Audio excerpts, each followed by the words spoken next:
Captain பேரை சொன்னதா அவங்களுக்கு ஒரு நாள் குடும்ப பொழப்பு ஓடும் போல இருக்குது. ஆனா சவுக் சங்கர் வந்து ஒரு பத்திரிகை என்பது 4 தூண் ஒரு நாட்டுக்கு. அந்த தூண்கள் ஒன்றாக பத்திரிகை செயல்படணும். கூட்டணி பேச்சுவார்த்தை. இதுவே தேமுதிக மட்டும் பேரணும் போது தேமுதிகவின் வலிமை என்ன? தேமுதிகவுக்கு அதிக சீட்டு கிடைச்சிடக்கூடாது. இந்த சொங்கி பயிர்கள் இருக்காங்க பாரு, இந்த திருச்சி சூர்யா மாதிரி ஆளுங்கெல்லாம், இவனுங்கெல்லாம் நாட்டை வாழ வைக்க கிடையாது. இவனுங்கெல்லாம் இந்த நாட்டுக்கு பிறந்த தமிழ்நாடு பிறந்தது அவமானம். இப்போ சவுக்கு சங்கர் சொல்றாருல 300 கோடி பேரம் பேசுறாங்க, கோடி கணக்கில் பணம் கொடுத்து கூட்டணி வைக்கிறன்றத அதிமுகவும் திமுகவும் ஒத்துக்குமா? தேமுதிக அப்போ வளர்ந்து வந்திருக்கிற சூழ்நிலையில இந்த சவுக்கு சங்கர் ஒரு டீம் வச்சுட்டு வந்து உங்க கட்சியை பத்தி பேசுறாரு. அதை பத்தி நீங்க என்ன நினைக்கிறீங்க?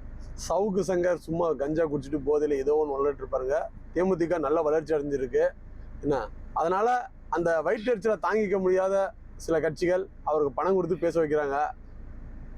ஏதோ எங்க கேப்டன் பேரை சொன்னதா அவங்களுக்கு ஒரு நாள் குடும்ப பொழப்பு ஓடும் போல இருக்குது. ஆனா சவுக்கு சங்கர் வந்து ஒரு பத்திரிகை என்பது 4 தூண் ஒரு நாட்டுக்கு. அந்த தூண்கள் ஒன்றாக பத்திரிகை செயல்படணும். அதையெல்லாம் இன்னைக்கு மீறிட்டு கையில் ஒரு மொபைல் இருக்குது, 4 சேர் இருக்கு, ஒரு ரூம் இருக்குதுன்றதுக்காக யாரை தப்பா பேசுனா நமக்கு வியூவர்ஸ் அதிகமாக வருவாங்க, யாரை தப்பா பேசுனா அதிகமாக ஃபாலோவர்ஸ் வருவாங்க, நமக்கு மில்லியன் கணக்கில் பணம் கிடைக்கின்றதுக்காக அவங்க மக்களை திசை திருப்புற வேலை செய்கிறாங்க. இது மக்களுக்கு செய்கிற துரோகம்.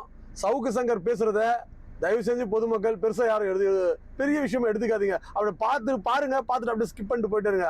எங்களை பொறுத்த வரைக்கும் இவங்க பேசுறது தான் ஒரு சின்ன ஒரு காமெடியான விஷயம் தான். இப்போ சவுக்கு சங்கர் சொல்றாருல 300 கோடி பேரம் பேசுறாங்க, அதிமுக கிட்ட கூட்டணி பேசுறாங்க, திமுக கிட்ட கூட்டணி பேசுறாங்க, இவங்க கட்சியில் இருக்கிற ஆளுக்கள் இதெல்லாம் தேவையா அப்படின்ற மாதிரி சொல்றாரு. அவர் எப்படி அனலைஸ் பண்ணுவாரு? இதெல்லாம் உண்மையா, அது நடக்காதான்றது எப்படி? ஏங்க, கோடி கணக்கில் பணம் கொடுத்து கூட்டணி வைக்கிறன்றத அதிமுகவும் திமுகவும் ஒத்துக்குமா? முதல்ல அந்த கேள்வியை தான் நம்ம முதல்ல வைக்கணும். அப்ப இது வரைக்கும் எல்லா கட்சிகளுக்கும் கோடிக்கணக்கில் பணம் கொடுத்துதான் இவங்க கூட்டணி வச்சு நாங்க ஆட்சியை பிடிச்சோம்னு சொல்லி அதிமுக திமுகவை விமர்சிக்க சொல்லுங்க. அடுத்து கூட்டணி பேசுறத வந்து இவங்க பேரன்னு சொல்லி மாத்தி வச்சிருக்காங்கல்ல, அதுக்கான விளக்கத்தை நம்ம தெளிவா சொல்றோம். அவங்களுக்கு கூட்டணி பேச்சுவார்த்தை, அதாவது அடுத்த கட்சிகள் பேசினா கூட்டணி பேச்சுவார்த்தை. இதுவே தேமுதிக பேசினா மட்டும் பேரன்னும் போது தேமுதிகவின் வலிமை என்ன? தேமுதிகவுக்கு அதிக சீட்டு கிடைச்சிடக்கூடாது. அதிக சீட்டு கிடைச்சா கேப்டன் எப்படி சட்டமன்றத்தில் ஒரு சிங்கம் மாதிரி கர்ஜிச்சு என்ன மக்கள் பிரச்சனையை எழுப்பி இன்னைக்கும் ஒரு காலத்தால் அழியாத ஒரு பொக்கிஷம் மாதிரி தேமுதிகவுக்கு கேப்டன் செஞ்ச செயல்கள் இருக்கோ, அதை விட இன்னும் சிறப்பா அந்நியார் செயல்படுவாங்கன்றதுனால ஒரு ஆத்திரத்திலையும் பொறாமையிலையும் தான் இவங்களுடைய மற்றவங்களை வச்சு பேச வைக்கிறாங்களே தவிர, மற்றபடி மக்கள் மத்தியில வந்து தேமுதிக ஒரு மிகப்பெரிய செல்வாக்குள்ள பேரியக்கம். எம்ஜிஆர், ஜெயலலிதா இது போன்ற தலைவர்கள் வரிசையில் கேப்டன் அவர்கள் இன்று அனைத்து மக்கள் மனதிலும் வாழும் ஒரு மாபெரும் தலைவராக. இன்னைக்கு ஒரு ஆலயத்தில் பார்த்தீங்கன்னா நீங்க எல்லா கட்சியாரும் வருவாங்க, கட்சி பேதமே பார்க்க மாட்டாங்க. இவருக்கு ஜாதி மதம் மொழி எதுவுமே கிடையாது. இது எல்லாமே அறவே இருக்கக்கூடிய ஒரு மாபெரும் தலைவர் அவரு. என்ன, ஏதோ ஒரு சந்தர்ப்ப சூழ்நிலையினால் அவருடைய உடல் பாதிக்கப்பட்டதுனால கட்சி சின்ன தொய்வை சந்திச்ச உண்மைதான். ஆனால் இன்றைக்கு அந்த கட்சியை மீட்டெடுத்து அந்நியார் 10 விஜயகாந்துக்கு சமம் என்பது போல் செயல்படுத்தி இயக்கத்தை இன்று அனைத்து மீடியாக்களுக்கும் தேர்தல் வந்துவிட்டால் தேமுதிக சுற்றியே வந்து கொண்டிருக்கிறார்கள் என்றால் தேமுதிக வளர்ச்சி அடைந்திருக்கிறது என்று அவர்களே ஒத்துக்கிறார்கள் தானே. ஆனால் சொல்ல முடியவில்லை. ஏன்னா அவங்க முதலாளிங்க சொன்னாதான் அவங்க சொல்லுவாங்க. ஆனா மீடியாவுக்கு எப்பவுமே தேமுதிக வச்சுதான் வாழ்க்கையை ஓட்டுறாங்க. இப்போ சவுக்கு சங்கர் வந்து தனிப்பட்ட கட்சி மீதோ இதோ பற்றோ இல்ல யாரோ எதுன்ற தெரியல, ஆனா பட் வந்து எதுக்காக உங்க பத்தி பேசணும், அடிக்கடி பேசணும், என்ன காரணம் அவருக்கு? சார், இந்த யூடியூபர்ஸ் இவங்க இருக்காங்க இல்லைங்களா, இந்த சவுக்கு சங்கர், இந்த திருச்சி சூர்யா, இவங்களுக்கெல்லாம் ஒண்ணுமே இல்லை. வேற எந்த கட்சியை பத்தி பேசினாலும் இவங்களுக்கு வியூவர்ஸோ ஃபாலோவர்ஸோ கிடைக்கிறது இல்லை. கேப்டன் தான் மக்கள் மத்தியில வந்து மிகப்பெரிய செல்வாக்குள்ள ஒரு மாபெரும் தலைவர். இன்னைக்கு இருக்க காலகட்டத்தில் உண்மையிலே மக்கள் போட்ட ஒரு பெரிய தலைவர்னா இன்னைக்கு இருக்க, இறந்தாலும் தங்கம் மாதிரி தான். தங்கம் இருந்தாலும் மதிப்பு இருக்க, இனிமேலும் மதிப்பு தான். அது போல கேப்டன் இருந்த போதும் மதிப்பாக தான் இருந்தார். இப்போ தங்கத்தோட விலை எப்படி ஏறுது, அது போல கேப்டனோட மதிப்பு ஏறிட்டு தான் போயிட்டு இருக்க, குறையல. இப்போ இவங்களுக்கு வந்து மற்ற கட்சிகள் எல்லாம் இவங்களுக்கு பயந்து இவங்களுக்கு ஏதோ செலவு கொஞ்சம் கொடுத்துட்டே இருப்பாங்க. ஆனா தேமுதிக வந்து இவங்களுக்கு கொடுக்க மாட்டாங்க. மக்களுக்கு சாப்பாடு போடுவாங்க, மக்களுக்கான போராட்டத்தை முன்னெடுத்து செயல்படுத்துவாங்க. அதை அந்த வைத்தியத்தை தாங்க முடியாம என்ன மீறி நீ பண்றியா, நான் பாத்துக்கிறேன், அப்படின்னு சொல்லி தேவையில்லாதெல்லாம் பேசிட்டு இருப்பாங்க. தயவு செஞ்சு மக்கள், பொதுமக்கள் எல்லாருக்கும் நான் கேட்டுக்கிறது ஒண்ணே ஒண்ணுதான். இந்த திருச்சி சூர்யா பேசுறது, இந்த சவுக்கு சங்கர் பேசுறது, இந்த தமிழா பாண்டியன் பேசுறதெல்லாம் பூரா முழுக்க முழுக்க புழுகு முட்டை தான் அவனுங்க.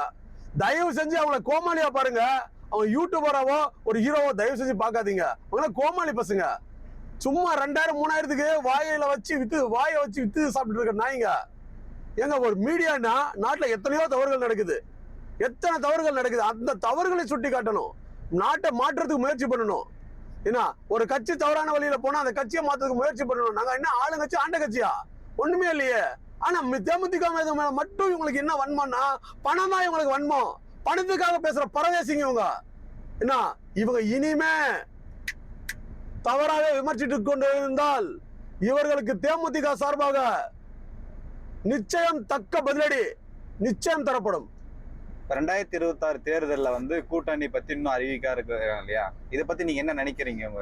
தெளிவா சொல்றாங்க அந்நியார் எல்லா பிரஸ் மீட்லயும். எந்த பெரிய கட்சி இன்னைக்கு வரைக்குமே கூட்டணி இறுதியாக, என்டிஏ கூட்டணியிலும் சரி இல்ல இந்தியா கூட்டணியிலும் சரி, கூட்டணி இன்னும் இறுதி ஆகல. அது ஏன் தேமுதிக மட்டும் ஒரு கூட்டணிக்குள்ள கொண்டு போகணும்ன்ற மாதிரியே நீங்க பேசிட்டு இருக்கிறீங்க? காங்கிரஸுக்கும் திமுகவுக்கும் பிரச்சனை போயிட்டு இருக்குது. குழு அமைச்சாங்க. இன்னைக்கு கூட கார்த்தி சிதம்பரம் ஒரு பேட்டி கொடுத்திருக்காரு. 6 நாள் ஆச்சு கூட்டணி குழு அமைச்சு, ஆனா எங்களை கூப்பிட்டு பேசல அப்படின்னு சொல்லி அவர் வருத்தப்படுறாருல்ல. இப்ப எந்த கூட்டணியுமே இறுதியாகாத போது ஏன் தேமுதிகவை குறுகிய காலத்தில் கொண்டு போய் கூட்டணியில் ஏதோ ஒண்ணு இணைக்கணும்ன்றத வேலையை மீடியா வந்து செஞ்சுட்டு இருக்காங்க. சோ அதெல்லாம் வேணாம். காலத்திற்கேற்ற போல் எங்கள் பொதுச் செயலர் சிறப்பா இருக்கும். நிச்சயமா நல்ல கூட்டணி அமைப்பாங்க. அது மக்களுக்கான கூட்டணியா தான் இருக்குமே தவிர இந்த கட்சிக்கோ இந்த கட்சி தொண்டர்களுக்கோ ஒன்றும் தேவையில்லை. என்ன காரணம்னா இந்த தேமுதிக இருக்கிற யாருமே நான் கவுன்சிலர் ஆயிடணும், நான் எம்எல்ஏ ஆயிடணும், எம்பி ஆயிடணும் அப்படின்னு சொல்லி மக்கள் மத்திய பொய்சு பேசுறவங்கலாம் கிடையாது. கேப்டனை போலதான், ஒவ்வொருத்தரும் கேப்டன் போலதான் நேர்மையா இருக்காங்க. மக்களா நம்மளை அங்கீகரிக்கும் போது அங்கீகரிக்குவோம். அதுல எந்த பிரச்சனையும் இல்லை. ஆனால் கூட்டணி வைக்க வேண்டிய காரணம் ஒண்ணு இருக்குது. என்ன காரணம்னா ஆண்ட கட்சியும் ஆளுகின்ற கட்சியும் தேர்தல் நேரத்துல 1000 2000 கொடுத்து ஒட்டுமொத்த மக்களையும் வாக்குகளையும் அறுவடை செஞ்சிடறாங்க. அதுக்கப்புறம் நம்ம தனித்து கொள்கை, நம்மளுடைய மக்களுடைய பிரச்சனைகளுக்காக நம்ம போராடி பேசுறோம், இதெல்லாம் பண்றோம். பட் பேசும்போது ஒரு நிமிஷம் பாக்குறாங்க. ஆனால் அடுத்த நிமிஷம் அந்த காந்தி ரோட்டை பார்க்கும்போது மக்கள் மறந்துடுறாங்க. இதுக்கு என்ன காரணம்னா மக்களோட வறுமை தான். சோ அந்த மக்களை எல்லாம் மாத்தி என்ன ஒரு நல்ல ஆட்சியை கொடுக்கறதுக்கான முயற்சி தான் தேமுதிக இங்க பண்ணிட்டு இருக்குது. அதே போல இப்ப கூட்டணியில நம்ம போக வேண்டிய காரணம் கூட அதுதான். நம்மளுடைய குரல் சட்டமன்றத்தில் ஒலிக்கணும். சட்டமன்றத்தில் ஒலித்தால்தான் நம் மக்களுக்கான பிரச்சனைகளுக்கு முன்னாடி நின்று போராட முடியும். நம்ம கிட்ட அதிகாரம் வேணும். அதுக்காக கூட்டணி போறோம். விருப்பப்பட்டு இங்க யாரு கூட கூட்டணி போகணுன்றதெல்லாம் கிடையாது. தலைவர் கேப்டன் அவர்கள் வந்து கட்சி ஆரம்பிச்ச உடனே சொன்னாரு மக்களோடும் தெய்வத்தோடும் தான் கூட்டணின்னு சொல்லிட்டு. விருதாச்சலம் மட்டும்தான் வேணாரு, மற்ற எல்லா பகுதியிலும் தோத்தாங்க. ரொம்ப வருத்தப்பட்டார் கேப்டன். அந்த வெற்றியை கூட கேப்டன் வந்து பெருசா நம்ம ஜெயிச்சோன்ற சந்தோஷப்படல அன்னைக்கு. ஏன்னா அன்னைக்கு வந்து அந்த வெற்றியை வந்து விருதாச்சலம் சேர்ந்த நமது பகுதி மக்கள் எல்லாம் போய் தேமுதிக சேர்ந்த நிர்வாகிகள் எல்லாம் போய் தலைவர்கிட்ட சொல்றாங்க. வருத்தப்படுறாரு கேப்டன், சந்தோஷப்படல. என்ன காரணம்னா இன்னும் நிறைய பேர் எம்எல்ஏ ஜெயிச்சிருக்கணும். நம்ம எதிர்பார்த்தது ஒண்ணும் இல்ல, எல்லாருமே ஜெயிச்சிருக்கணும் அப்படின்னு தான் எதிர்பார்த்தாரு. அப்ப அந்த தோல்வி வந்து மக்களுக்கு தோல்வி அடைஞ்சிட்டாங்களேன்னு தான் வருத்தப்பட்டாரு. அது மக்கள் தான் சிந்திக்கணும், புரிஞ்சுக்கணும். ஏன்னா தனித்து நிக்கிற யாரையுமே ஆதரிக்க மாட்டேங்கிறாங்க. இதுக்கு காரணமே நாட்டில் உள்ள வறுமை தான். இப்போ இருக்கிற காலகட்டத்துல வந்து இந்த தேர்தலில் காலம் வந்தோடனே இந்த கருத்து கணிப்புன்னு ஒரு திணிப்பு திணிக்கிறாங்க இல்லையா? அதை பத்தி நீங்க என்ன நினைக்கிறீங்க? நிறைய கருத்து கணிப்பெல்லாம் பொய்யா இருக்குதுங்க. நான் கிட்டத்தட்ட 21 வருஷமா அரசியல்ல இருக்கேன். அதுக்கு முன்னாடி ஒரு மன்றமா இருக்க காலத்துல வந்து அரசியல வந்து கேப்டனுடைய வழியில வந்து நான் ஒவ்வொரு அனுதினமும் பார்த்துட்டு இருந்தேன். எனக்கு நல்லா தெரியும் கருத்து கணிப்புன்றது பொய் தான். கேப்டனுக்கு கிட்டத்தட்ட 28% காட்டின டிவிங்க தான் அன்னைக்கு. ஆனா நம்ம 8% தான் ஓட்டு வாங்கினோம். கேப்டன் மட்டும் தான் ஜெயிச்சாரு. அது போல இன்னைக்கு வந்து கருத்து கணிப்புன்றதெல்லாம் சும்மா சிரஞ்சீவி கூட ஆந்திராவில் ஆட்சியை பிடிப்பாரு அப்படின்னு சொல்லி அந்த டைம்ல கொடுத்தாங்க. பெரிய பெரிய பெரிய சேனல்ஸ், அதாவது எப்படி சொல்றது, டெல்லியில் இருக்க சேனல் எல்லாம் வந்து பேட்டி எடுத்துட்டு சிரஞ்சீவி முதலமைச்சர் ஆயிடுவான்னு சொன்னாங்க. ஆனா 18 எம்எல்ஏ தான் ஜெயிச்சாங்க. அதனால அதாவது ஜனநாயகம் என்பது ஒரு 40 வருஷத்துக்கு முன்னாடி எம்ஜிஆர் காலகட்டத்தில் ஜனநாயகம் இருந்தது. அதற்கு பின் எல்லாம் மக்களை எப்படி ஏமாற்றுவது, எப்படி வாக்குகளை அறுவடை செய்வது என்பதை ஆண்ட கட்சியும் ஆளும் கட்சியும் தெரிந்து வைத்திருக்கிறது. அதனால் மக்களுக்கு அவர்கள் பயப்படுவதில்லை. கொள்ளையடிக்கவும் மற்ற எந்த ஒரு ஊழல் செய்வதற்கும் அவர்கள் அஞ்சுவதில்லை. மக்களை பற்றி கவலைப்படுவதே இல்லை. அவர்களுக்கு தெரிந்தது அவர் இஷ்டத்துக்கு அவங்க ஆட்சி செய்யறாங்க. ஒரு காட்டாட்சித்தனமா தான் நடந்து போறாங்க. என்ன காரணம்னா தேர்தல் வந்தா பணத்தை மட்டும் தான் மக்கள் எதிர்பார்க்கறாங்க. நல்லது என்ன செஞ்சாங்க, கெட்டது என்ன செஞ்சாங்க கொஞ்சம் கூட சிந்திக்க மாட்டேன்றாங்க. இந்த நிலையெல்லாம் மாறணும். அதுக்காக தேமுதிக தொடர்ந்து குரல் கொடுக்கும். அந்த ஒரு மாற்றத்தை உருவாக்குறதுக்காக உருவாக்கப்பட்ட இந்த இயக்கம் கண்டிப்பா அதில் வெற்றி அடையும்.